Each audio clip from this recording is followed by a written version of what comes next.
একসময় রাজশাহীর কোলাহলপূর্ণ শহরে সবচেয়ে কৌতূহলী নামের ৭ বন্ধু বাস করত। হিরো, তাহির, রিমি, সাইফান, মুরসালিন, রাহাত, মেহমেদ এবং শেহান।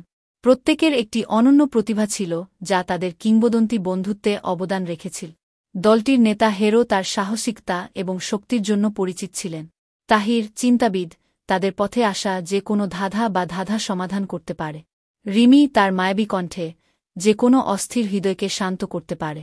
সাইফান, শিল্পী, এমন জগৎ এঁকেছেন যা শুধু স্বপ্নেই ছিল। মুরসালিন, উদ্ভাবক, এমন গ্যাজেট তৈরি করেছিলেন যা পদার্থবিজ্ঞানের আইনকে অস্বীকার করে।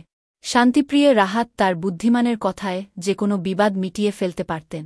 মেহমেদ, ইতিহাসবিদ, তাদের দেশের প্রতিটি গল্প এবং কিংবদন্তি মনে রেখেছিলেন। এবং সবচেয়ে ছোট শেহানের সবচেয়ে সংক্রামক হাসি ছিল যা দিনের অন্ধকারকে হালকা করতে পারে। রাজশাহীতে একটি প্রাচীন রহস্য উন্মোচিত হলে তাদের বন্ধুত্বের পরীক্ষা হয়। একটি কিংবদন্তি একটি গুপ্তধনের কথা বলেছিল যা প্রজন্মের জন্য শহরে সমৃদ্ধি আনতে পারে। এই গুপ্তধনের মানচিত্রটি অবশ্য ধাঁধা এবং চ্যালেঞ্জে ভরা ছিল যা কোনো এক ব্যক্তি সমাধান করতে পারেনি। একসাথে ৭ বন্ধু একটি দুঃসাহসিক কাজ শুরু করেছিল যার জন্য তাদের সমস্ত দক্ষতার প্রয়োজন হবে। হেরো তার অদম্য সাহসে বিশ্বাসঘাতক পথে তাদের নেতৃত্ব দিয়েছিল। তাহির সেই জটিল ক্লুগুলোকে পাঠোদ্ধার করেন যা তাদের সঠিক দিকে নির্দেশ করে।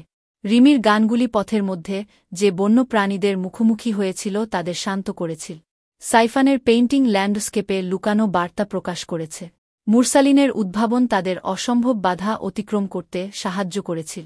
রাহাত প্রতিদ্বন্দ্বী গুপ্তধন শিকারীদের সাথে শান্তি আলোচনা করে। মেহমেদের ইতিহাসের জ্ঞান তাদের প্রাচীন ধ্বংসাবশেষের মধ্য দিয়ে পরিচালিত করেছিল। এবং শেহানের হাসি তাদের আশা জাগিয়েছিল যখন যাত্রাটি খুব কঠিন বলে মনে হয়েছিল। কয়েকদিনের টিমওয়ার্ক এবং অধ্যবসায়ের পরে তারা একটি প্রাচীন ভল্টের সামনে দাঁড়িয়েছিল। চূড়ান্ত ধাঁধাটি তাদের সামনে ছিল এবং তাহিরই বুঝতে পেরেছিলেন যে উত্তরটি তাদের বন্ধুত্ব। যখন তারা হাত মেলাল, খিলানটি খুলল, যা সোনা বা গহনা নয়, বরং অতীতের জ্ঞানের একটি গ্রন্থাগার প্রকাশ করে। প্রকৃত ধন ছিল জ্ঞান, এবং এর সাহায্যে তারা রাজশাহীকে শিক্ষা ও সংস্কৃতির বাতিঘরে রূপান্তরিত করেছে। ৭ বন্ধু কিংবদন্তি হয়ে ওঠে, এবং তাদের গল্প প্রজন্মের জন্য একতার শক্তি এবং বন্ধুত্বের জাদুতে প্রমাণ হিসাবে বলা হয়েছে।